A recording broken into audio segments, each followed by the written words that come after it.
आज की कहानी एक ऐसी कहानी है जो रात के सफर और अकेलेपन के डर को एक बिल्कुल ही नए खौफनाक लेवल पर ले जाती है।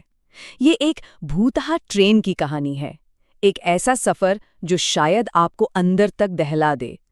जरा सोचिए, रात का एकदम गहरा सन्नाटा जिसे सिर्फ ट्रेन की गड़गड़ाहट तोड़ रही है।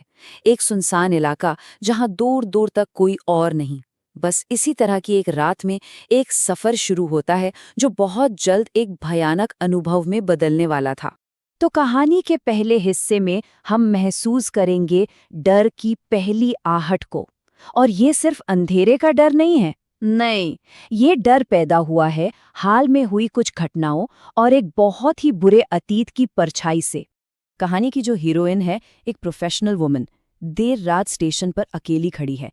उसके कदम तेजी से चल रहे हैं, दिल जोर जोर से धड़क रहा है।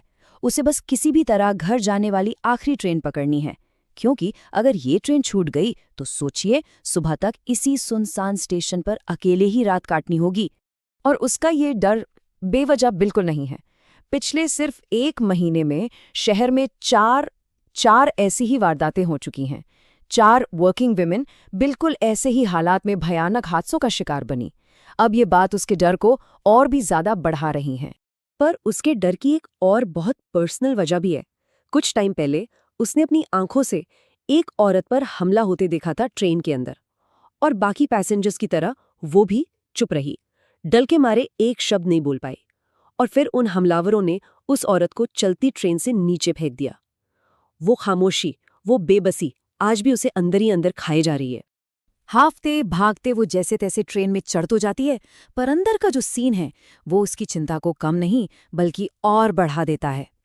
पूरी की पूरी बोगी बिल्कुल खाली, सन्नाटा।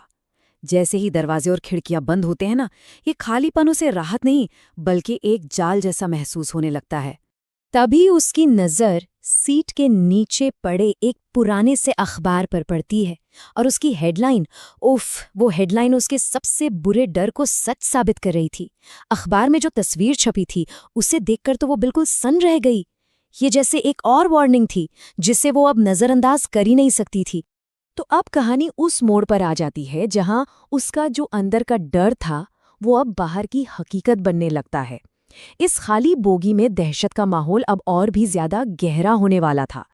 तभी अचानक अगले स्टेशन पर एक बहुत ही खूबसूरत, अच्छे से तैयार हुई लड़की बोगी में आती है और बड़े आराम से दरवाजे के पास वाली सीट पर बैठ जाती है। एक पल के लिए उसकी मौजूदगी से हमारी हीरोइन को थोड़ी राहत सी मिलती है कि चलो कोई तो है। लेकिन ये राहत बस कुछ पलों की ही थी, क्योंकि उसके ठीक पीछे 2 आदमी बोगी में चढ़ते हैं। उनके चेहरे कपड़े से ढके हुए थे, सिर्फ उनकी वो डरावनी आंखें दिख रही थीं। उन्हें देखते ही महिला का दिल जैसे बैठ ही गया। ये वही लोग हो सकते हैं जिनके बारे में उसने सुना। अब देखिए, दिन भर की थकान और ऊपर से ये खौफ, उसकी आंखें भारी होने लगती हैं। पर ये नींद सुकून वाली नहीं थी, ये तो एक भयानक सपने की शुरुआत थी। एक ऐसा सपना जहां हकीकत और वहम के बीच की जो लाइन है वो मिटने वाली थी।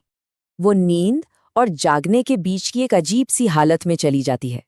कानों में ट्रेन की आवाज तो आ रही है, लेकिन उसकी आंखों के सामने एक डरावना मंजर बन रहा है, बिल्कुल वैसा ही जैसा उसने पहले देखा था। उसके सपने में, या कहिए उसकी आंखों के सामने, वो दोनों आदमी उस लड़की की तरफ बढ़ने लगते हैं।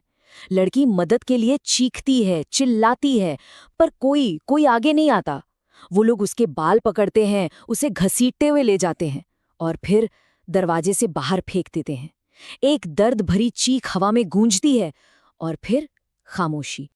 वो एक झटके से जागती है, उसका दिल बहुत जोर जोर से धड़क रहा है। वो घबराकर चारों तरफ देखती है।